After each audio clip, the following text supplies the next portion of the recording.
Қайырлы күн достар, бүгін сіздермен бірге тез уақытта дайындалатын, қамыры үгілмелі болып тұратын творогты пирог дайындаймыз. Видеоны міндетті түрде соңына дейін қараңыздар. 100 грамм бөлме температурасындағы сармайға 60 грамм қант салып, екеуін жақсылап араластырамыз. Қант пен май біркелкі болып араласқан соң, 200 грамм ұн мен 1 шай қасық қопсытқыш саламыз. Ұн мен майды аздап араластырып, бір жұмыртқа салып, біркелкі етіп қамыр илейміз.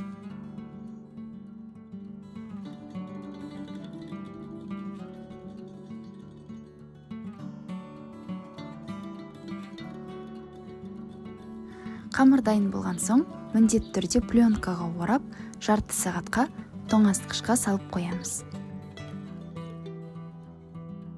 Пирогтың салмасын дайындаймыз. 500 грамм творогқа 100 грамм қант саламыз. 2 жұмыртқамен шым-шым ванилин салып, барлығын жақсылап араластырамыз. Пирогтың салмасын блендердің көмегімен езгілеп алсаңыздар да болады. Бірақ мен осы күйі қалдырамын. Жарты сағат уақыт өткен соң, кез келген форманы алып, жаңағы дайын болған қамырды салып, қолмен біркелкі етіп жайып шығамыз.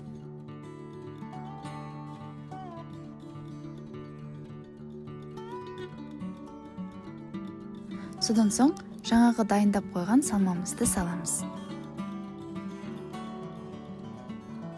Салманы салып, бетін аздап тегістеп, 180 градус температурада қызып тұрған духовкаға 25-30 минутқа салып пісіріп аламыз.